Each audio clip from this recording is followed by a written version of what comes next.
Welcome students on my official YouTube channel Naveen sir classes.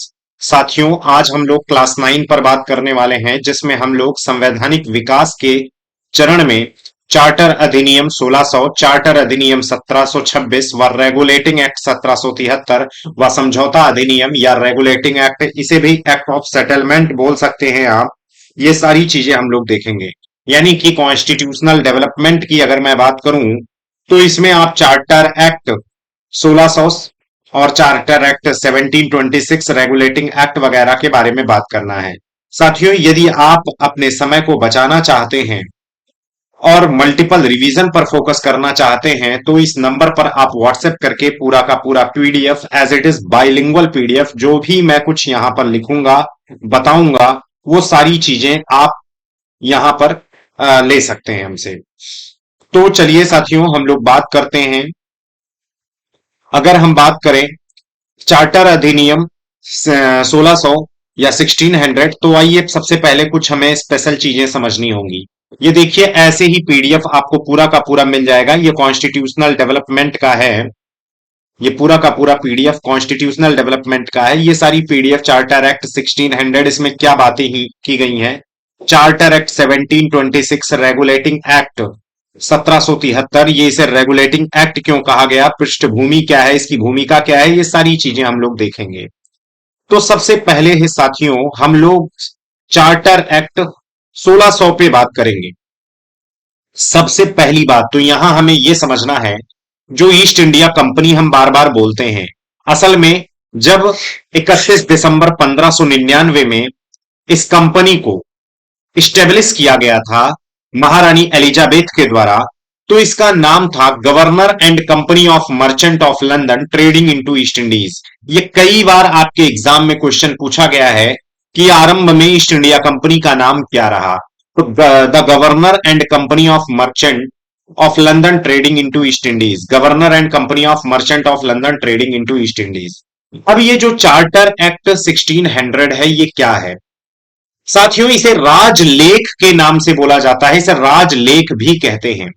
यानी कि एक तरीके से आप ये बोल सकते हैं कि इसमें आप मतलब कंपनी को नियम कानून, मतलब जब क्वीन एलिजाबेथ के द्वारा, क्वीन एलिजाबेथ फर्स्ट के द्वारा जब इसको 15 साल के लिए व्यापार के लिए अनुमति मिली थी कि जाइए ईस्ट इंडिया की तरफ, यानी कि ईस्ट इंडिया मतलब समझ रहे हो, यानी कि एक तरीके से इंडिया के आसपास का क्षेत्र। मैं ज्योग्राफी में सारी मैपिंग क्लियर ही कर रहा हूं, वहां पर आप देख सकते हैं।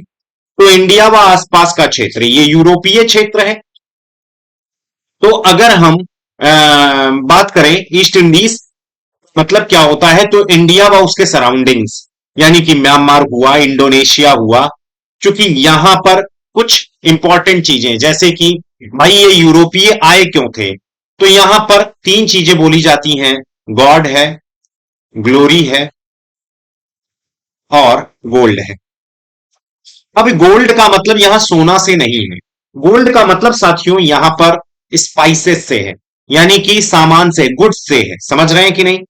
तो गॉड, ग्लोरी और गोल्ड समझ, या गुड्स भी आप बोल सकते हैं। तो चूंकि ये जो यूरोपीय हैं, यूरोपियंस कंट्री हैं, यहां पर सबसे ज्यादा मीट, यानी कि जो एक तरीके से जानवरों के मीट होते हैं उनको खाया जाता है। और उनको खाने के लिए, क्योंकि वो ठंडे प्रदेश हैं, अपने शरीर को गर्म रखने के लिए ये इनका सेवन करते थे। अब ऐसे में मीट को काफी दिनों तक सही बनाए रखने के लिए स्पाइसेस की जरूरत होती थी, मसालों की जरूरत होती थी, और ये मसाले इंडिया व उनके आसपास के क्षेत्रों में ही प्राप्त होते थे। तो गोल्ड का मतलब यहां सोने से ही नहीं है, बल्कि स्पाइसेस से है। यहां मतलब 3G का कॉन्सेप्ट बनाने के लिए ये सेमोनिक्स यूज किया गया है। ग्लोरी की बात करें और गॉड, गॉड का मतलब होता है क्रिश्चियनिटी को फैलाने के लिए, यानी कि क्रिश्चियन धर्म को फैलाने के लिए। और ग्लोरी का मतलब है अपने इंपायर को बड़ा करने के लिए।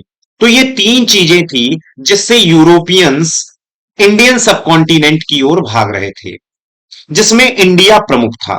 बात समझ में आए? इसमें सबसे पहले पोर्तुगीज आते हैं, फिर डच आते हैं, फिर ब्रिटिशर्स आते हैं, फिर फ्रेंच आते हैं, फिर डेनिस और स्वीडिश की भी हम लोग बातें करेंगे, लेकिन पोर्तुगीज, डच, ब्रिटिशर्स और फ्रेंच यही मेन होते हैं। साथियों, जैसे जब पोर्तुगीज और डच ये आ चुके होते हैं, तो 1600 में एक तरीके से ये कंपनी बनाई जाती है। यानी कि जब पोर्तुगीज, डच हमारे इंडिया की तरफ यहां से मसाले वगैरह ले जाकर वहां ज्यादा दामों पर बेचते थे। जैसे वास्को डिगामा के लिए बोला जाता है, वास्को डिगामा पहला पोर्तुगीज था जो 1498 में इंडिया में कालीकट में पहुंचा था, और यहां से जो भी सामान लेके गया, यात्रा वगैरह निकाल कर 60 गुना दामों पर वहां पर बेचता है। तो साथियों, बात यहां ये कह रहे हैं, जो चार्टर एक्ट 1600 है, ये एक तरीके से राजलेख है।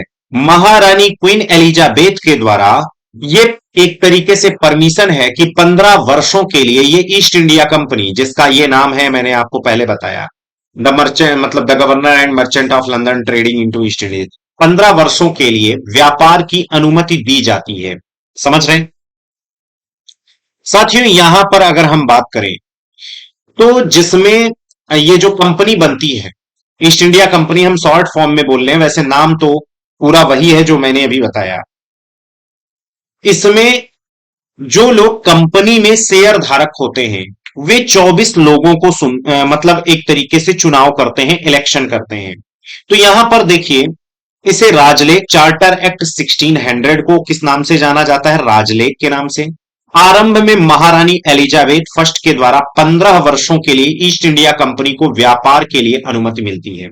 मैं, ध्यान में रखिए, इससे पहले वाली क्लास में मैं बता चुका हूं कि कंपनी कब ट्रेड कर रही है, कब ट्रेड के साथ एडमिनिस्ट्रेशन भी चालू कर दी, और कब इसका पूरी तरीके से ट्रेड खत्म हो जाता है। हालांकि इसमें भी बात करेंगे कब कंपनी को ही पूरी तरीके से समाप्त कर दिया जाता है।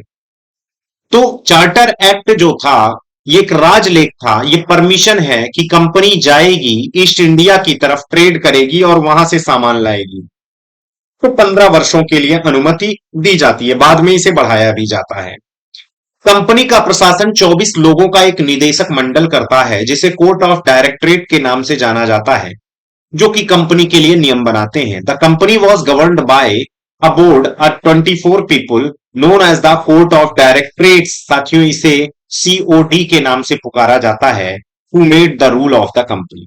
क्या यहां तक बहुत अच्छे से क्लियर हुआ? बताइए, क्या यहां तक क्लियर हुआ कि भाई 1600 में एक चार्टर एक्ट, चार्टर एक्ट का मतलब एक तरीके से परमिशन दिया जा रहा है, किसके द्वारा? क्वीन एलिजाबेथ के। चार्टर एक्ट का मतलब परमिशन लेटर। तो परमिशन लेटर किस कंपनी को दिया जा रहा है? जो मैंने कंपनी, ईस्ट इंडिया कंपनी, मैं शॉर्ट फॉर्म में बोल रहा हूं, वैसे कंपनी वो जो है। क्यों ऐसा दिया जा रहा है? क्योंकि पोर्तुगीज जा रहे हैं, डच जा रहे हैं इंडिया की तरफ ट्रेड करने, और भैया वो अमीर हो रहे हैं। जाहिर सी बात है, सबको जाहिर सी बात है, वहां तीन चीजें हैं, गॉड, ग्लोरी और गोल्ड। ये तीन चीजों की एक तरीके से यूरोप में कंपटीशन बना हुआ है कि हमें भी ये प्राप्त करने। ऐसे में ब्रिटिशर्स भी इस कंपटीशन में आना चाहते हैं। तो क्वीन एलिजाबेथ के द्वारा 15 वर्षों के लिए इस कंपनी को परमिशन दिया जाता है कि आप ट्रेड करिए। और कंपनी का जो प्रशासन होता है, कंपनी जो बनाई जाती है, ये एक प्राइवेट कंपनी होती है, लोगों का पैसा लगा होता है। भाई क्यों पैसा लगाते हैं? ताकि हम अगर शेयर लगाएंगे, अगर प्रॉफिट होगा कंपनी का, तो हमको भी फायदा होगा। ऐसे ही लोग इसमें पैसे लगा चुके हैं, और वो लोग 24 लोगों को 24 लोगों को चुनते हैं, जो कि कहीं ना कहीं कंपनी को क्या करती है? रेगुलेट करती है। ये बात समझ में आए? कुछ नोट करने वाली बात है साथियों, आपको मैंने पहले ही बता दिया है, 1813 तक कंपनी का एकाधिकार बना रहा, लेकिन 1813 के बाद एकाधिकार समाप्त हो गया। The company continue to have the monopoly until 1813, but the monopoly was abolished after 1813। यानी कि साथियों, 1813 तक एकाधिकार बनता है। क्या बनता है? 1813 तक ये रहता है कि आप चाय और चीन के साथ जो व्यापार है, चाय और चीन के साथ जो व्यापार है, उसको आप करिए। लेकिन 1813 के बाद ये भी पूरी तरीके से खत्म हो जाता है। सॉरी, मैंने कुछ उल्टा बोल दिया। 1813 में तक कंपनी पूरी तरीके से मोनोपोली मिली हुई है। 1813 तक कंपनी को पूरी तरीके से मोनोपोली मिली है। कोई अदर यूरोपियन कंपनियां जो कि ब्रिटेन में थी उनको परमिशन नहीं मिल रहा था। ब्रिटेन की बात कर रहे हैं। ब्रिटेन में बहुत सारी कंपनियां थी, तो ब्रिटेन की मात्र यही एक कंपनी थी जिसको परमिशन मिला था 1813 तक। 1813 के बाद अब इसमें परिवर्तन चालू हो गया, क्योंकि साथियों फ्रांस में नेपोलियन की पावर बढ़ रही थी और नेपोलियन ने क्या कर दिया, वहां की मार्केट को कैप्चर कर लिया। तो ब्रिटेन के जितने व्यापारिक कंपनियां थी वो घाटे में जा रही थी। उनका यह कहना था सिर्फ ईस्ट इंडिया कंपनी, मैं बार बार ईस्ट इंडिया कंपनी नाम ले रहा हूं क्योंकि अब पूरा नाम लेना थोड़ा सा टफ है। ये जो ईस्ट इंडिया, मैं शॉर्ट फॉर्म में ईस्ट इंडिया कंपनी ही नाम लूंगा, ये ईस्ट इंडिया कंपनी जो है केवल इसको ही अधिकार क्यों मिला है, हमको भी तो व्यापार करने का अधिकार मिलना चाहिए। तो बताया जाता है 1813 के बाद अब रेगुलेट किया जा रहा था कंपनी को बोला गया कि कंपनी क्या करेगी, सिर्फ चाय और चीन के साथ व्यापार में एकाधिकार रखेगी, बाकी अन्य किसी भी चीज में एकाधिकार, मोनोपोली नहीं होगा। समझ रहे हैं? तो 1813 तक कंपनी का एकाधिकार बना रहा। 1813 के बाद एकाधिकार समाप्त कर दिया गया। ये स्टेटमेंट बिल्कुल करेक्ट समझ में आया। 1833 तक आते आते साथियों कंपनी के व्यापार को पूरी तरह प्रतिबंधित कर दिया गया, यानी कि 1833 company full right to trade was abolished, यानी कि पूरे के पूरे ट्रेड की परमिशन को समाप्त कर दिया जाता है। अगला अगर हम बात करें 1858 में कंपनी को ही समाप्ति, ये हम पहले भी बता चुके हैं, हम यहां रिपीट कर दे रहे हैं। 1850 the company itself was abolished 1858, 1858 तक कंपनी को ही समाप्त कर दिया जाता है पूरी तरीके से। यहां तक क्लियर समझ में आया? 1833 में कंपनी का जो ट्रेड की परमिशन है वो समाप्त हो जाती है। अब सिर्फ कंपनी क्या कर रही थी, सिर्फ कंपनी क्या कर रही थी, सिर्फ एडमिनिस्ट्रेशन कर रही थी 1833 से लेकर 1858।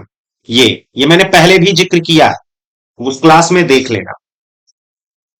और 1858 के बाद कंपनी का रेगुलेशन खत्म हो जाता है। ये जो मैं चीज बता रहा हूं, ये नोट में लिखा है, ये इतना आपको तो पता ही होना चाहिए, मैंने पहले भी बताया था। ये बात समझ में आ रहा है? तो भाई इसमें हुआ क्या, इसमें केवल दो चीजें हुई। कंपनी को रेगुलेट कौन करेगा, 24 लोगों का कोर्ट ऑफ डायरेक्टरेट करेगा, 24 लोगों का। दूसरा, ये परमिशन मिली 15 वर्षों के लिए। बस दो चीजें मेन की गई चार्टर एक्ट 1600 में। अब साथियों जब हम आगे बढ़ते हैं, 1726 का एक्ट आता है। तो इस चार्टर एक्ट में यह बात कही गई कि कोलकाता, मुंबई, मद्रास प्रेसिडेंसी के गवर्नर अपने लिए विधि बनाएंगे, तीनों ही एक दूसरे से स्वतंत्र हैं। यहां जरा गौर से देखिए, ये इंडिया है और यहां पर अगर देखोगे तो बंबई है। ये बात समझ रहे हैं? यहां पर देखोगे मद्रास है और साथियों कोलकाता यहां पर। ये तीन जगहों पर अपनी कोठियां बनाते हैं। जब हम हिस्ट्री में मॉडर्न हिस्ट्री पढ़ाएंगे तो मैं बताऊंगा कैसे कैसे इनको फैक्ट्री लगाने की परमिशन मिलती है। साथियों चूंकि ये पॉलिटी चल रहा है तो इसकी हम राजनीतिक व्यवस्था को देख रहे हैं। ये तीन जगहों पर आके फैक्ट्री स्टेब्लिश करते हैं। वो कैसे करते हैं, कौन सी पहली फैक्ट्री होती है, ये सभी हम मॉडर्न हिस्ट्री में कवर करेंगे साथियों। तो ये कौन सा है भाई, बंबई, ये पहले नाम बंबई रहता है। यहां पर अगर देखेंगे मद्रास का क्षेत्र है और यहां साथियों कलकत्ता का क्षेत्र है। तो ये बोला जाता है कि अलग जो तीन जगहों पर कोठियां बनी हुई हैं, फैक्ट्रियां बनी हुई हैं, यहां पर ध्यान देना, ये जो फैक्ट्रियां बनी होती हैं इन्हें फैक्ट्री शुरुआत में, फैक्ट्री का मतलब होता ये नहीं है, फैक्ट्री का ये कतई मतलब नहीं है कि यहां इस चीज का उत्पादन किया, किसी चीज का उत्पादन किया जाता है, ये गलत है।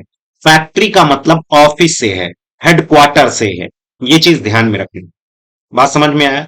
ये फैक्ट्री का मतलब कोई प्रोडक्शन एरिया नहीं है, कोई प्रोडक्शन यूनिट नहीं है। ये फैक्ट्री का बार बार मतलब जो हम बोलते हैं, मॉडर्न हिस्ट्री में भी बात करेंगे, फैक्ट्री का मतलब है हेडक्वार्टर। तो साथियों बंबई, मद्रास और कलकत्ता में हेडक्वार्टर स्टेब्लिश हो जाता है। और ये जो 1726 का चार्टर एक्ट है, इस चार्टर एक्ट में ये परमिशन दी जाती है कि हर गवर्नर, चाहे बंबई का गवर्नर है, मद्रास का गवर्नर है, कलकत्ता का गवर्नर है, ये अपने लिए अपने क्षेत्र में कानून बनाएंगे। समझ रहे हैं? इसमें कोई हस्तक्षेप दूसरा गवर्नर नहीं करेगा, तीनों स्वतंत्र हैं। ये चार्टर एक्ट 1726 में है। तो चार्टर एक्ट 1726 समझ लिए। तीन जगहों पर फैक्ट्रियां बन गई, तीन जगहों पर हेडक्वार्टर खुल गए, और क्या परमिशन है भाई? कोलकाता, मुंबई और मद्रास प्रेसिडेंसी के गवर्नर अपने लिए विधि बनाएंगे।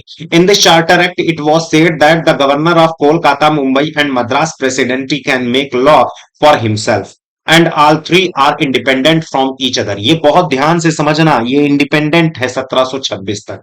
लेकिन साथियों, जब 1773 का रेगुलेटिंग एक्ट आ जाता है, तो इसमें कलकत्ता का जो गवर्नर होता है, उसे गवर्नर जनरल बना दिया जाता है। साथियों, उसे बंगाल का गवर्नर जनरल बना दिया जाता है, और इसके अधीन मद्रास के गवर्नर और बंबई के गवर्नर की कुछ शक्तियां इसके अंडर में आ जाती हैं। यानी कि साथियों, यहां मैं बार बार कह रहा हूं, 1773 में कलकत्ता यानी कि बंगाल का जो क्षेत्र है, उसके गवर्नर को गवर्नर जनरल बना दिया जाता है। यानी कि बंबई के गवर्नर और साथियों मद्रास के गवर्नर कलकत्ता यानी कि बंगाल के गवर्नर के अधीन काम करते हैं, कुछ मामलों में, सारे मामलों में नहीं।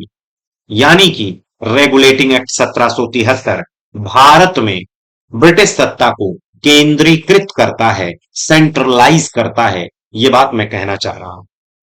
लेकिन 1726 तक यह सेंट्रलाइज्ड नहीं हुआ था। अब साथियों, रेगुलेटिंग एक्ट 1773 आया क्यों? इसकी जरूरत क्या आन पड़ी? चार्टर एक्ट तो आ रहे थे, परमिशन लेटर तो आ रहे थे, लेकिन साहब अब यहां पर कुछ बातें गड़बड़ हो। मैंने आपको पिछली क्लासों में बताया है कि साथियों 1700 आखिर ये जो कंपनी आई है, यानी कि ब्रिटिशर्स जो आए हैं, वो आते हैं तो 1757 में प्लासी का युद्ध करते हैं। प्लासी का बैटल होता है, जिसमें कंपनी ही विजयी, यानी कि वही ईस्ट इंडिया कंपनी विजय हासिल करती है। साथियों 1764 की बात करें तो बैटल ऑफ बक्सर होता है, और बैटल ऑफ बक्सर यानी कि बक्सर का युद्ध होता है साथियों। इसमें यह तय हो जाता है, अगर पूरे भारत में कोई यूरोपीय सबसे पावरफुल हैं, तो वो कौन है? ब्रिटिशर्स हैं। पोर्तुगीज नहीं है, डच नहीं है, कौन है? ब्रिटिशर्स। क्योंकि इस बक्सर की लड़ाई में तीन सेनाओं, ट्राइनरी आर्मी को हराया जाता है। अवध के नवाब को हराया जाता है, बंगाल के नवाब को हराया जाता है, और उस समय दिल्ली का जो मुगल बादशाह है, शाह आलम सेकंड, उसको भी हराया जाता है। समझ रहे हैं? तो ये तीनों सेनाएं लड़ रही हैं, फिर भी ये हार का सामना कर रही हैं साथियों। इससे यह पता चल जाता है कि अगर भारत में कोई ताकतवर सत्ता है, तो वो कौन है? ब्रिटिशर्स है। क्या यहां तक क्लियर हुआ? बताइए, बात समझ में आया? अब ये जो मैटर मैं लिखा हुआ हूं, ये क्लास में भी लिख सकता हूं, मैं पढ़ाते पढ़ाते भी लिखूंगा। लेकिन साथियों, मुझे इंग्लिश को भी लेकर चलना होता है, हिंदी को भी लेकर चलना होता है, और हमें कम समय में आपको देना होता है। तो अगर हम लिखेंगे तो एक दो घंटे तो क्लास ही में चले जाएंगे। इसलिए आपको ये जो मेहनत मैं पहले करता हूं, ये जो मैं क्लास में करूंगा, उसके लिए मैं पहले मेहनत करके आता हूं। तो इस जो हार्डवर्क है, इसको थोड़ा सा सराहना, मतलब एक तरीके से सराहेंगे, मोटिवेट करेंगे, तो हम और अच्छा कर पाएंगे। ठीक है ना? यहां पर देखिए, 1764 बक्सर के युद्ध, जिसमें कंपनी पूरी तरीके से विजय प्राप्त करती है, और यह युद्ध तय करती है कि ब्रिटिश सत्ता भारतीय सत्ता, ये गलत, से ज्यादा पावरफुल है। ब्रिटिश सत्ता, भारतीय सत्ता, यहां सत्ता होना चाहिए, more powerful than Indian empire. यहां देखिए, ये सही है। समझ रहे हैं? यानी कि बक्सर का युद्ध साथियों ये तय कर देता है कि सबसे विजयी कौन है, यानी कि अजेय कौन है? ब्रिटिशर्स हैं। और पिछली क्लास में मैंने बताया मैं क्या पढ़ा रहा हूं। मैं पढ़ा रहा हूं 1773 का रेगुलेटिंग एक्ट क्यों आया, इसकी क्या जरूरत थी, इसका पृष्ठभूमि हम लोग देख रहे हैं। साथियों 1765 का समय आता है, इलाहाबाद की संधि होती है। रॉबर्ट क्लाइव के द्वारा इलाहाबाद की संधि की जाती है, जिसमें कंपनी को बंगाल, बिहार, उड़ीसा के दीवानी राइट्स मिल जाते हैं और कंपनी केवल व्यापारी बनकर काम नहीं करती, इसका उद्देश्य अब राजनीति में पदार्पण करना हो जाता है। साथियों, 1765 में treaty of Allahabad takes place in which the company gets the Diwani right, ये साथियों Diwani right of Bengal, Bihar, Orissa. Now the company no longer work only a trader and its aim is enter the politics. साथियों, ये बात हम पहले भी बता चुके हैं कि 1765 में जब ये इन्होंने जीत लिया, यानी कि बक्सर की युद्ध जब जीत लेते हैं, और इलाहाबाद की ट्रिटी दो टाइप में दो होती है, इलाहाबाद फर्स्ट की ट्रिटी, इलाहाबाद सेकंड ट्रिटी, समझ रहे हैं? जो ये ट्रिटी होती हैं, ये संधियां होती हैं, ये जब हम आपको पढ़ाएंगे एंग्लो हाँ एंग्लो फ्रेंच वॉर, और यानी कि कर्नाटक वॉर वगैरह, और उसमें और अच्छे से क्लियर होगा, यानी कि प्लासी बक्सर, कैसे डायर की आता है, कैसे क्या द्वैत शासन आता है, ये सारी चीजें हम बात करेंगे। तो उसमें और अच्छे से डिटेल में जाएंगे, चूंकि ये पॉलिटी का सेगमेंट है साथियों, तो उसका पॉलिटिकल व्यू हम दो देख रहे हैं। हम लोग यूरोपीय कंपनियों के आगमन की बात नहीं कर रहे हैं। यहां तक क्लियर? इलाहाबाद की संधि होती है, उड़ीसा की दीवानी प्राप्त हो जाती है। साथियों, अब देखो, रॉबर्ट क्लाइव ही कर रहा था। रॉबर्ट क्लाइव ने बंगाल में द्वैत शासन लगा दिया, लेकिन यह असफल हो जाता है। साथियों, ये जो इलाहाबाद की ट्रिटी होती है, इलाहाबाद,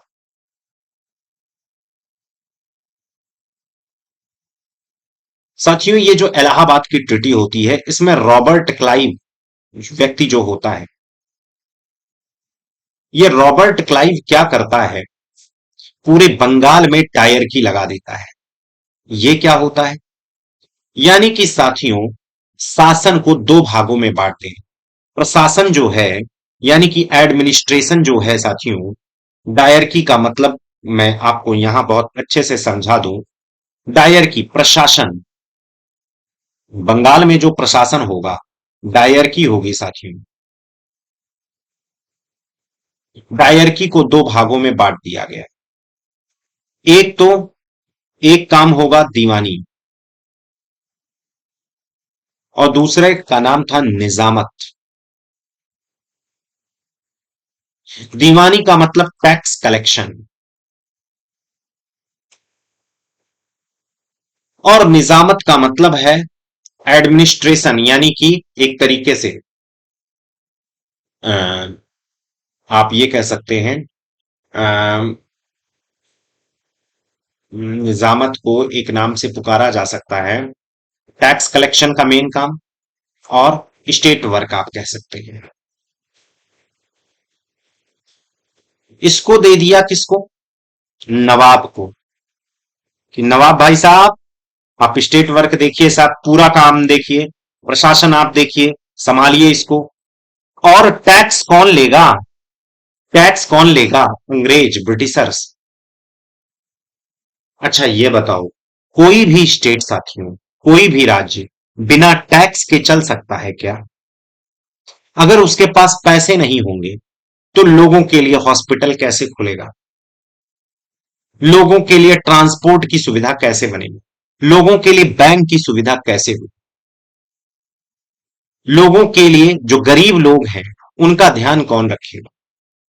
तो साथियों, नवाब जो बना, निजामत का काम, जो एडमिनिस्ट्रेशन ही केवल देख रहा है, एडमिनिस्ट्रेशन दो भागों में वैसे बांटा गया है, निजामत, दीवानी।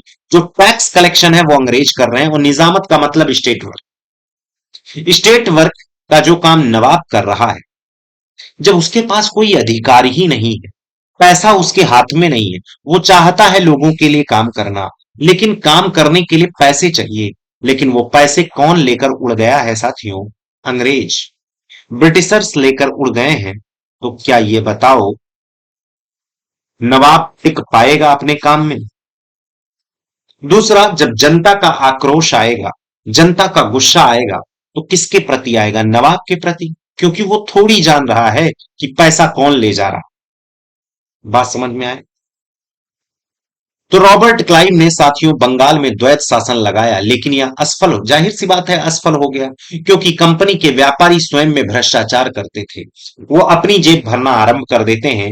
कंपनी में समस्याएं इस प्रकार बढ़ जाती हैं, यहां लिखना है, इस प्रकार बढ़ जाती हैं कि कंपनी ब्रिटेन से लोन मांगती है।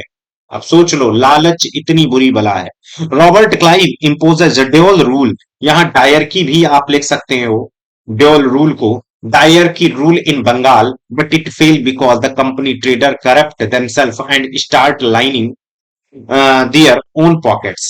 How the problem in the company increases is that the company seeks a loan to the Britain. बात समझ रहे हैं? ब्रिटेन से लोन मांगती है। अब जब ब्रिटेन से लोन मांगती है तो वहां पर पीएम जो होते हैं, ब्रिटिश ब्रिटेन के पीएम लॉर्ड नॉर्थ होते हैं। लॉर्ड नॉर्थ कहते हैं कि भैया ये बताओ, बंगाल, बिहार, उड़ीसा की दीवानी मिलने के बावजूद भी तुम घाटे में क्यों जा रहे हो? तुम लोन क्यों मांग रहे हो? बात समझ में आया? क्यों लोन मांग रहे हो भाई? क्या जरूरत आन पड़ी? यानी कि कुछ दाल में काला है। तुम यहां से लोन लो, तुम्हारे कर्मचारी भर रहे हैं जेब। अब देखो, कंपनी का ब्रिटेन से लोन मांगना ब्रिटिश संसद को नहीं भाता है। The British parliament does not like the company asking for the loan from the Britain because the British parliament says that despite getting the diwani of Bengal, Bihar, Odisha, why are you asking for a loan?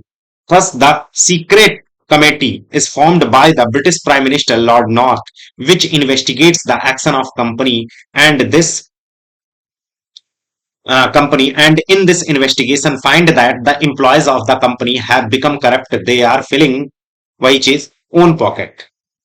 मतलब Lord north को ये पता चल गया, एक secret committee बनाते हैं और कहते हैं भैया जांच करो इसकी, क्या दिक्कत आ गई है कंपनी में। तो पता चलता है कंपनी के लोग ही करप्ट हैं, कंपनी के लोग ही अपना जेब भर रहे हैं।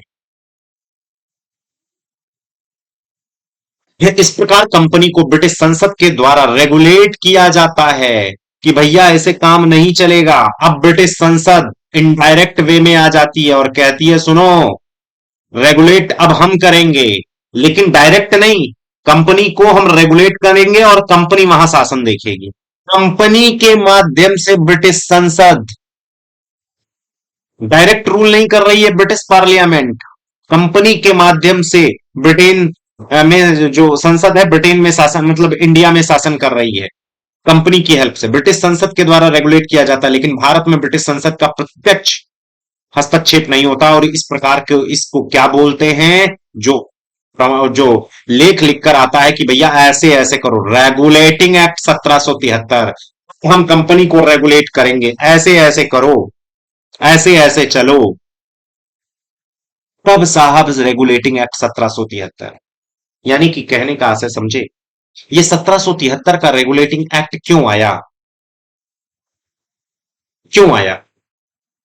इसलिए आया क्योंकि कंपनी के जो कर्मचारी थे वो अपना जेब भरना चालू कर देते हैं, और कंपनी कहां पर लोन अप्लाई कर देती है? ब्रिटेन में, कि हमें लोन चाहिए साहब, नहीं तो हम आगे नहीं चल पाएंगे। ब्रिटिश संसद ने देखा यार बंगाल की दीवानी तुम्हें मिली है, बंगाल, बिहार, उड़ीसा की दीवानी मिल चुकी है यार, खूब डबल गवर्नमेंट लगा चुके हो, पैसा तुम रख रहे हो, फिर भी काहे इतनी दिक्कत है? यानी कि कुछ तो काला है भाई। उसी काले की जांच की गई लॉर्ड नॉर्थ के सरकार के द्वारा, ब्रिटिश प्राइम मिनिस्टर, और पाया गया ये बात सत्य है। ये बात समझ में है? तो यानी कि अब कंपनी को क्या किया जाएगा? रेगुलेट किया जाएगा। तब जाके कंपनी इंडिया में शासन संभालेगी, ट्रेड भी करेगी, शासन भी। 1773 है साहब, समझ रहे हैं? तो ट्रेड भी करेगी और शासन प्रशासन भी संभालेगी, लेकिन डायरेक्ट नहीं। अब प्रावधान, प्रोविजन क्या थे, अब एक एक करके हम देख लेते हैं। बंगाल के गवर्नर को गवर्नर जनरल बना दिया गया, यह देखो 1773 का रेगुलेटिंग एक्ट आ गया। वॉरेन हेस्टिंग्स बंगाल का प्रथम, बहुत इंपॉर्टेंट, बंगाल का प्रथम गवर्नर जनरल किसे कहा गया? तो वॉरेन हेस्टिंग्स, ये बंगाल का था ही, समझ रहे हैं? जहां वो हम कलकत्ता बोल रहे थे, उसे आप बंगाल भी बोल सकते हैं। मद्रास और बंबई प्रेसिडेंसी को बंगाल के अधीन किया गया कुछ मामलों में, अर्थात शासन का केंद्रीकरण आरंभ हो गया। Madras and Mumbai presidencies were subordinate to Bengal in some cases, indicating the beginning of centralisation in governance. क्योंकि अच्छा, क्यों किया गया, बात समझ पा रहे हो? इसलिए कहा, इसलिए किया गया, ब्रिटिश पार्लियामेंट ने कहा कि ये बताओ, हम एक बार जाए बंबई वाले से बात करें कि भैया तुम्हारा शासन कैसा चल रहा है, फिर हम मद्रास से जाएं पूछें, क्योंकि वो एक दूसरे से अलग है, फिर हम बंबई में जाएं, तब तो यार हम बस पूछते ही रहे। तो हम ऐसा क्यों ना करें कि बंगाल वाले को गवर्नर जनरल बना दें, वो सबको देखेगा और हमें रिपोर्ट देगा। बात समझ में आया? वो सबको देखेगा, हमें रिपोर्ट देगा। तो क्या कहा गया, क्योंकि बंगाल के अधीन दोनों प्रेसिडेंसी आ गई थी, इसलिए गवर्नर जनरल का कार्यक्षेत्र बढ़ जाता है। बात समझ में आया? अब साथियों, अगर, तो जाहिर सी बात है क्यों लाया गया, क्योंकि ताकि जो संसद है, ब्रिटिश संसद, उसको ज्यादा वर्क ना करना पड़े। समझ रहे हैं? एक से बात करके काम चला ले। अब जब बंगाल के गवर्नर को गवर्नर जनरल बना दिया गया साथियों, उसे वॉरेन हेस्टिंग्स को बना दिया गया, तो बंगाल के अधीन दोनों प्रेसिडेंसी आ गई, इसलिए गवर्नर जनरल का कार्यक्षेत्र बड़ा हो जाता है, गवर्नर जनरल का काम बढ़ जाता है। कार्य बढ़ जाएगा तो जाहिर सी बात है उसके सहायता के लिए 4 लोगों का परिषद बनाया जाता है। अब ये 4 सदस्यों का जो परिषद बनाया जाता है, ये आप कमेंट में लिखकर मुझे बताइए कि वो 4 मेंबर कौन से थे। ये मैं नहीं बताऊंगा, या बाद में बताऊंगा। 4 सदस्य परिषद बनाई जाती है, जो कि आधुनिक कार्यपालिका के समान थी, अर्थात यहां कार्यपालिका का उद्भव हो गया। Because both of the presidencies came under Bengal, the jurisdiction of the governor general had become larger. Therefore, to assist the governor general, a 4 member council has formed, which was similar to modern executive, जो आज की कार्यपालिका है, सहायता के लिए तो होती है भाई। कैबिनेट क्या होती, प्राइम मिनिस्टर की हेल्प के लिए होता है ना। 4 member council was formed, which was similar to the modern executive. CM की जैसे मंत्रिपरिषद होती है, ऐसे पीएम की मंत्रिपरिषद होती है। क्या करती है? पीएम को सलाह देती है। काम चूंकि अधिक हो गए, मॉडर्न एग्जीक्यूटिव पूछा जा सकता है कौन से रेगुलेटिंग एक्ट में, कौन से रेगुलेटिंग एक्ट में किसकी शुरुआत की गई, कार्यपालिका का उद्भव हुआ, तो बता सकते हो आप। यह आधुनिक कार्यपालिका के बहुमत के आधार पर निर्णय लेते थे। अब देखिए, आधुनिक कार्यपालिका बहुमत के आधार पर निर्णय, जिसमें गवर्नर जनरल को निर्णायक मत देने का अधिकार होता था। अब जैसे 4 मेंबर हैं, तो कोई भी निर्णय लेना है, एक तरफ 3 हो गए, एक तरफ 1 हो गए, तो 3 वाला माना जाएगा। अब अगर कहीं 2 इधर हो गए और 2 इधर हो गए, 2 इधर 2 इधर, तो जाहिर सी बात है क्या होगा। अगर 2 इधर हो गए, 2 इधर हो गए, तो क्या निर्णय लिया जाएगा, तो गवर्नर जनरल जिस तरफ जाएगा, निर्णय उस तरफ का हो जाएगा। निर्णायक मत देने का अधिकार, समझ रहे हैं? यही है साहब basis to majority. Governor general had to right to give casting vote साहब, but the governor general did not have power veto. Casting vote दे सकता है, right to give casting vote, लेकिन वीटो की पावर नहीं थी। वीटो का मतलब समझते हो? जैसे 3 व्यक्ति इस तरफ हो गए, एक व्यक्ति इस तरफ हो गया, अब अगर गवर्नर जनरल चाहे तो वीटो कर दे, या तो वो जो निर्णय है उसको खारिज कर दिया जाएगा, या तो गवर्नर जनरल जिस तरफ हो जाएगा वही मेन, वही वही बात मानी जाएगी। अगर गवर्नर जनरल एक वाले की तरफ आ जाएगा, तो वीटो का मतलब इसकी बात मान ली जाएगी, भले एक मेंबर है लेकिन इसकी तरफ कौन है, दद्दा है, गवर्नर जनरल है। समझे? वीटो की पावर नहीं थी, कास्टिंग वोट दिया जा सकता है। भाई 2-2 टाई हो गया, टाई स्थायी हो जाने पर जिस तरफ गवर्नर जनरल चला जाएगा भाई वही एक बचता है, तो उसको मान लिया जाएगा। साथियों, इस एक्ट के द्वारा कलकत्ता में सर्वोच्च न्यायालय की स्थापना का प्रावधान किया गया। Through this act provision is made for the establishment of the supreme court in Kolkata which was, ये ध्यान में रखना 1774 में बनी थी, 1773 में नहीं।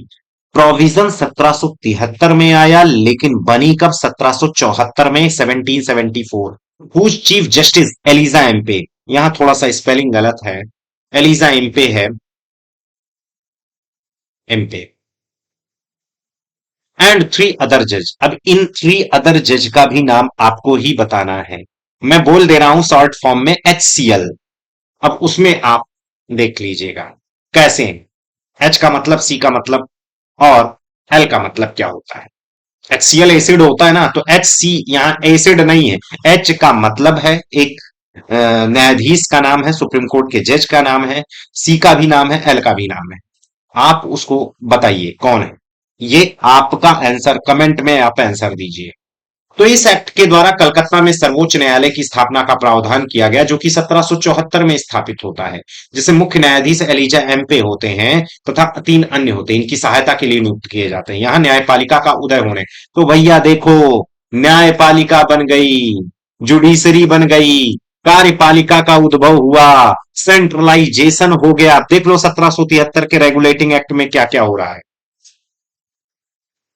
एक तो एग्जीक्यूटिव, क्योंकि कार्य बढ़ गया गवर्नर जनरल का, काम देखा किसी और के द्वारा आप जाए, मतलब काम बढ़ गया, तो जाहिर सी बात है चार मेंबर अपॉइंट किए जाएंगे। मैं चार मेंबर का नाम आपसे पूछा हूं, प्लीज बताइए उसे कमेंट करके। दूसरा, जुडिशरी की शुरुआत हो गई। तीसरा साथियों, सेंट्रलाइजेशन हुआ कि नहीं हुआ? बात समझ में आ रहा है? क्योंकि अब गवर्नर जनरल ही मेन हो गया, पहले गवर्नर अलग अलग थे, बंगाल के गवर्नर को गवर्नर जनरल बना दिया गया। सेंट्रलाइजेशन देख रहे हैं आप, पूछा जा सकता है हर एक क्वेश्चन। क्या वीटो की पावर थी? आगे चलकर वीटो भी मिलता है गवर्नर जनरल को। क्या 1773 के रेगुलेटिंग एक्ट में वीटो की पावर थी? तो आप कह दोगे नहीं, नहीं, नहीं। न्यायपालिका, अब यहां पर देख लेना एक और चीज है साहब, यहां जो न्यायपालिका थी उसे अभिलेख न्यायालय की तरह काम करती थी। जो आज का सुप्रीम कोर्ट है वो भी अभिलेख न्यायालय है। This judiciary work at a court of record, ये बहुत इंपॉर्टेंट, ये कोर्ट ऑफ रिकॉर्ड क्या चीज होता है? It's a decision work preserved as a presented as example in other similar cases. मान लो आज सुप्रीम कोर्ट में कोई केस जाता है, ठीक है, दहेज का कोई मामला जाता है, और ऐसा पति ने इस तरीके से पत्नी को प्रताड़ित किया, समझ रहे हैं, उसे परेशान किया, और ये मामला सॉल्व किया गया, तो सुप्रीम कोर्ट उस मामले के एग्जाम्पल को रखेगी अपने पास कि हमने क्या एक्सप्लेन किया था, कैसे हमने डिसीजन दिए थे। फ्यूचर में जब ऐसा ही मामला आएगा तो अब बहुत ज्यादा माथापच्ची करने की जरूरत नहीं, उसी वाले का एग्जाम्पल देकर मामला सुलटा दिया जाएगा, समझे? अब आगे बढ़ते हैं।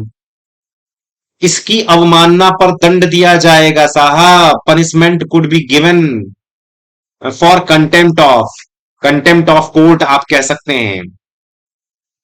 अगर अवमानना किए, अगर बात बोली गई और नहीं किया गया तो सजा होगी। ये अभिलेख न्यायालय का मतलब होता है, इसे कोर्ट ऑफ रिकॉर्ड के नाम से जाना जाता है।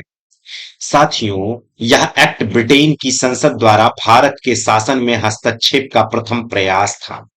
बहुत इंपॉर्टेंट, बताइए ब्रिटिश संसद पहली बार किस एक्ट के माध्यम से इनडायरेक्ट वे में इंडिया में शासन करना चालू किया? तो साहब 1773 का regulating act. This act was the first attempt by the British parliament to interfere in the governance of the India. क्या कहते हो, समझ में आया? साथियों, कोर्ट ऑफ डायरेक्टरेट जिसमें 24 सदस्य होते थे, अब उनका यहां पर एक चीज बदली गई। कोर्ट ऑफ डायरेक्टरेट भाई जिसमें 24 मेंबर होते थे, अब उनका चुनाव 1000 पाउंड के शेयर धारक करेंगे, ना कि पांच। पहले क्या होता था, अच्छा 500 पाउंड के शेयर धारक हो तो चुन लो भैया कौन किसको, कौन वहां भाई जो कंपनी है उसको रेगुलेट करने के लिए कोर्ट ऑफ डायरेक्टरेट थी, मैंने बताया था 1600 में कितने लोग थे? 24 लोग। इनको चुनने के लिए जिसके पास 500, मतलब जिन्होंने कंपनी में 500 पाउंड पैसा लगाया है, वो करेंगे। लेकिन अब नियम बदल गया। नियम साहब ये हो गया, अब जिसने 1000 पाउंड लगाए हैं वही तय करेगा कि वो 24 मेंबर कौन होंगे। सीओडी में कौन बैठेगा, कौन करेगा?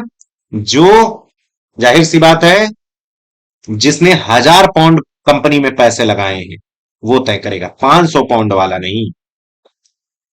24 में से 1/4 डायरेक्टर को हर वर्ष सेवा मुक्त किया जाता है, जैसे हमारी वो है राज्यसभा है। अर्थात कार्यकाल 1 वर्ष से बढ़ाकर 4 वर्ष कर दिया गया। पहले सीओडी हर साल नियुक्त किया जाता था, लेकिन हर वर्ष सीओडी के मेंबर बदलते थे। लेकिन अब क्या हो गया, उनको 4 वर्ष कर दिया गया और 1/4 डायरेक्टर उसमें हर साल सेवानिवृत्त होते थे, तभी वो 4 साल चल सकता है। जब ये कैसे कॉन्सेप्ट बनता है कि 1/4 हटाए कि 4 वर्ष कैसे, ये जब हम राज्यसभा पढ़ाएंगे तो उसमें बहुत ही अच्छे मैनर में एक्सप्लेन करेंगे। समझ रहे हैं? ये आधुनिक राज्यसभा की तरह का कॉन्सेप्ट आया। कैसे 1/4 सदस्य थे, अगर इसको ध्यान से सोचोगे तो हो जाएगा। अब मेरे पास, मैं काफी देर से बोल रहा हूं, अब ये समझाने लगूंगा तो पूरा मैटर नहीं हो पाएगा। इसको हम जब राज्यसभा साथियों पढ़ाएंगे तो और अच्छे से समझा देंगे, ठीक है ना? इस एक्ट में बताया गया कि कंपनी, यानी कि अब जैसे पहले सीओडी 1 साल के लिए थी, अब सीओडी 4 साल के लिए हो गई। अब बार बार नहीं चेंज कर, क्यों बार बार चेंज करोगे तो नियम कानून भी बार बार बदलेंगे। कम से कम 4 साल तक तो एक नियम कानून पर चलने दो। इस एक्ट में बताया गया कि कंपनी के कर्मचारी बिना लाइसेंस के निजी व्यापार नहीं करेंगे, उपहार अथवा रिश्वत नहीं लेंगे। यहां वही चीज बताई गई है, इंग्लिश में मैंने लिख दिया गया है। इनका tenure was increased from 1 year to 4 year. This act, it was stated that the employees of the company will not do personal business without a license and will not take gift or bribe from anyone. यहां तक समझ में आ गया? तो भैया 1773 का regulating act कुछ खास चीजें करता है। नंबर 1, सीओडी में चेंजेस देखने को मिलते हैं। साथियों, न्यायपालिका जुडिशरी आ जाती है। साथियों, कार्यपालिका एग्जीक्यूटिव आ जाती है। ये मेन मेन बात कर बता रहा हूं।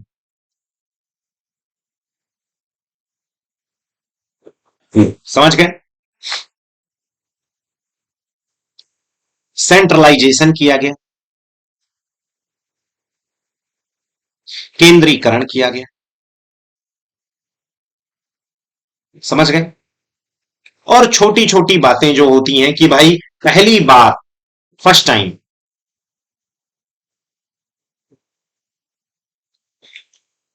ब्रिटिश पार्लियामेंट इनडायरेक्टली रूल कर रही है।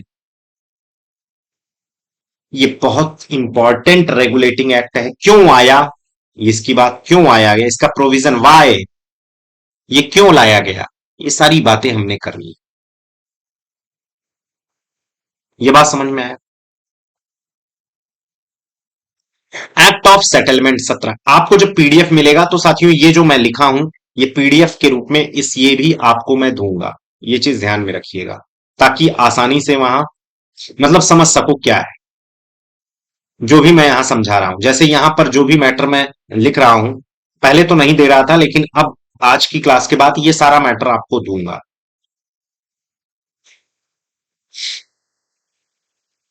एक्ट ऑफ सेटलमेंट, साथियों ये एक्ट ऑफ सेटलमेंट क्या है? 1773 के रेगुलेटिंग एक्ट में खामियों को दूर करने के लिए, जो इसमें बुराइयां थी, जो इसकी इविल्स थी, जो इनमें निगेटिव बातें थी, उनको समाप्त करने के लिए एक्ट ऑफ सेटलमेंट आया है। क्या है सर बुराई क्या है? साहब देखो, सबसे बड़ी बात तो ये आ गई कि यहां तुम गवर्नर जनरल बना दिए, यहां पर गवर्नर जनरल बना दिए। अब इसकी 4 लोगों की मेंबर है, साथ में तुम यहां यार सुप्रीम कोर्ट भी बना दिए। अब क्या होता था इन दोनों के कामों को सही से डिवाइड नहीं किया गया था। कई बार जब गवर्नर जनरल और उनकी परिषद कोई नियम बनाती थी, कोई लॉ बनाती थी, तो इस लॉ के खिलाफ लोग सुप्रीम कोर्ट चले जाते थे। फिर सुप्रीम कोर्ट इनसे पूछताछ करती थी। बात समझ में आया? दूसरा, सुप्रीम कोर्ट जो भी मामला, मतलब इनके जो एक तरीके से पावर को डिवीजन नहीं किया गया, पावर का डिवीजन नहीं था। यानी कि साथियों, शक्तियों का बंटवारा सही से नहीं किया गया। शक्तियों का बंटवारा सही से नहीं किया गया। यह बड़ी बात आ गई।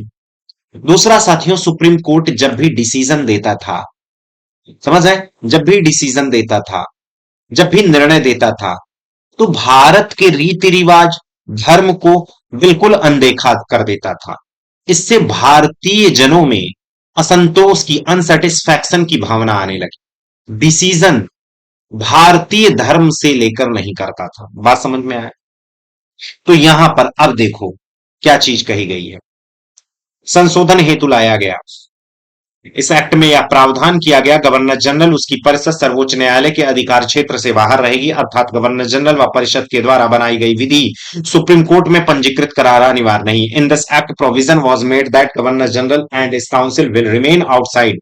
मतलब अब गवर्नर जनरल व उनकी परिषद जो भी कानून नियम बनाएगी, क्या कह रहे हैं, न्यायालय के अधिकार क्षेत्र से बाहर रहेगी।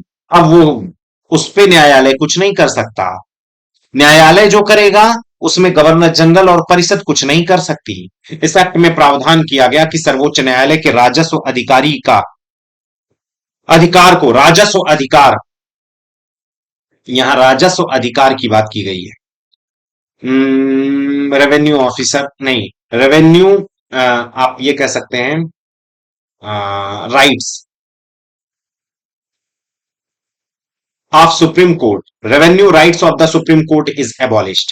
साथियों, यहां पर न्यायालय के राजस्व अधिकार को समाप्त किया गया, अर्थात कार्यपालिका व न्यायपालिका का पृथक्करण का उदय होना चालू हो गया। यहां पर एक संकेत, एग्जीक्यूटिव और क्या, जुडिशरी, अब काम अलग अलग होंगे।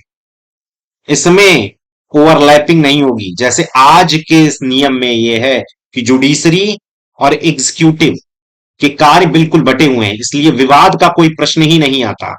इस एक्ट में साथियों, provision was made in this act the Supreme Court would make laws keeping in mind of Indian religious culture and customs। देखिए क्या भाई, प्रावधान किया गया, भारतीय धर्म, संस्कृति, रीति रिवाज को ध्यान में रखकर करेगी, सर्वोच्च न्यायालय कानून बनाएगी, ये चीज ध्यान में रखिएगा। और साथियों, इसमें एक लास्ट स्टेटमेंट बोला गया कि कोलकाता की जो सरकार है, कोलकाता, बिहार, उड़ीसा के लिए विधि बनाएगी, ऐसा इस एक्ट में प्रावधान किया गया। Kolkata government will make a law for Kolkata, Bihar, Orissa, such a provision was made in this act, क्योंकि बंगाल के अंतर्गत आने लगे थे। समझ गए? तो ये एक्ट ऑफ सेटलमेंट मेनली इसलिए आया था क्योंकि भैया 1773 के रेगुलेटिंग एक्ट में सुप्रीम कोर्ट और गवर्नर जनरल, उनकी काउंसिल के बीच में शक्तियों का बंटवारा सही से नहीं हुआ था। अब यहां पर बंटवारा सही से हो गया। साथ में साथियों, एक चीज जरूर याद रख लीजिएगा कि जो कोलकाता की सरकार होगी, यानी कि Kolkata government will make a law, Kolkata, Bihar, Orissa, such provision is made this act. तो उम्मीद है साथियों, 1773 का रेगुलेटिंग एक्ट कैसे आया, 1700 एक्ट ऑफ सेटलमेंट क्या चीज है, ये सारी चीजें मैंने बताई। और यहां पर मैंने ये भी बताया कंपनी का पुराना नाम, चार्टर एक्ट 1600 में क्या प्रावधान था, चार्टर एक्ट 1726 में क्या प्रावधान था। समझ रहे हैं? तो साथियों, आज के लिए इतना ही रखते हैं। यदि सेशन आपको अच्छा लग रहा हो तो प्लीज सेशन को लाइक शेयर जरूर कर दिया करिए, क्योंकि आपके लिए ही तो मेहनत कर रहे हैं। ठीक है? तो प्लीज सेशन को लाइक शेयर सब्सक्राइब जरूर करिए। कोई भी अगर आपको सुधार की बात करनी है तो आप जरूर कमेंट में लिखा करिए। ठीक है? तो साथियों, आज के लिए इतना ही। जय हिंद।